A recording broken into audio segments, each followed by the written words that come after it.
जय हिंद। 30 वर्ष का एक आदमी नीलेश तेलगड़े, गाड़ी चलाने वाला ड्राइवर, एक ब्राह्मण साधु महाराज जिनका नाम सुशील गिरी महाराज 35 साल के, और एक 70 वर्ष के वृद्ध व्यक्ति माननीय एक महाराज, एक साधु कल्प वृक्ष गिरी महाराज, इन तीनों की भीड़ ने मार मार के हत्या कर दी। आप सबको पता होगा। अभी देख लेना तुम, हिंदू मुस्लिम सिख ईसाई करने वाले इसमें आ जाएंगे। बहुत बड़े जहर है, बहुत बड़े नमक हराम है, बहुत बड़े हरामखोर लोग हैं जो किसी भी मॉब लिंचिंग में हिंदू मुस्लिम एंगल ढूंढने लगते हैं। ध्यान रखना, और जो भी इसकी बात करेगा इनसे बच के रहना। अभी मैटर ये सब का नहीं है। अब एक बात, सबसे बड़ा मेरा जो सवाल है ना, वो ये है उन लोगों से, कहां गए वे हिपोक्रेट्स? कहां गए वो लोग जो तख्ती वाली एक पूरी गैंग है जो खड़ी हो जाया करती थी? कहां गए वो ट्विटर पे वॉर चलाने वाले, युद्ध चलाने वाले?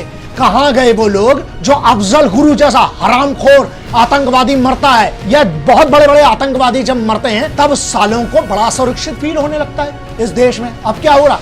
जब दो संत और एक वो रोज कमा के खाने वाला, इकलौता घर का कमाने वाला वो लड़का था नीलेश ड्राइवर, जब वो मरा, अब क्या हुआ? अब असुरक्षित फील नहीं हो रहा तुम लोगों को? क्या हुआ?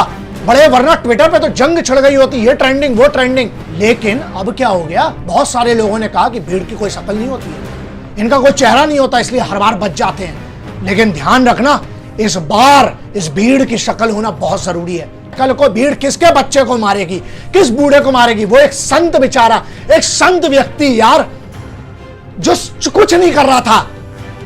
110 लोगों को अरेस्ट किया गया, गिरफ्तार, जिसमें से 9 लौंडे हैं ना, जिनको अब जुवेनाइल के लिए बहुत सारे एनजीओ खड़े हो जाएंगे, ये हो जाएंगे। कहां गए मानवाधिकार वाले, वो वाले लोग जो आतंकवादी का मानवाधिकार देखने लगते हैं? कहां गए वो लोग? बिल्कुल 3 बजे रात को सुप्रीम कोर्ट को खुलवाने के लिए खड़े हो जाते हैं। अब क्या हो गया? अब नहीं होगा, अब बिल्कुल शांत हो जाएंगे और गायब हो जाएंगे। पुलिस ने केस दर्ज कर दिया है, 110 लोगों को गिरफ्तार किया और उनकी रिमांड है 30 अप्रैल तक के लिए। पता है, अभी इनको समझ में नहीं आ रहा है, लेकिन इसका सॉल्यूशन होना पड़ेगा।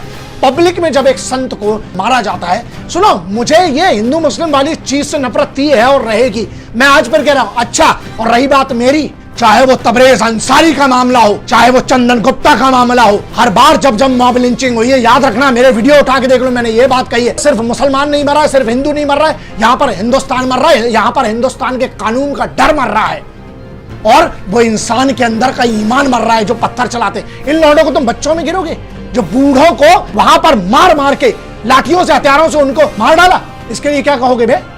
इसके लिए क्या इसको भी तुम धर्म का एंगल देना चाहते हो? इसको भी हिंदू मुस्लिम में बांटोगे? तो एफआईआर रजिस्टर की, जितनी इंफॉर्मेशन लिमिटेड है मेरे पास, लेकिन जितनी है उसके हिसाब से ये है, बहुत क्लियर है। 6 सेक्शन लगे हैं इंडियन पीनल कोड, भारतीय दंड संहिता के हिसाब से। सेक्शन 302, सेक्शन 148, सेक्शन 149, इसके अलावा 120B, सेक्शन 427, ये 6 धाराएं लगी है इन लोगों के ऊपर। कानून की कमी नहीं है, कानून सही है, कानून मॉब लिंचिंग के खिलाफ बहुत तगड़ा है, लेकिन उसको इंप्लीमेंट करना पड़ेगा। सीआईडी को इसको हैंडओवर कर दिया गया है। 2 सब इंस्पेक्टर थे, वो इसमें सस्पेंड हो चुके हैं। धारा नंबर 34 क्लियरली है, जहां पर कॉमन इंटेंशन होती है। चाहे भीड़ के जितने भी लोग थे, उनकी एक इंटेंशन क्लियर थी, इन साधुओं को मारना। जब तक ऐसे हरामखोरों को, जब तक ऐसे लोगों को जो कानून को कुछ नहीं समझते हैं, जब तक कानून का डर पैदा नहीं होगा, ऐसी होती रहेंगी दुर्घटनाएं। इसलिए ध्यान रखना ये बात। तो क्यों कानून अपनी ताकत दिखा के इन हरामखोरों को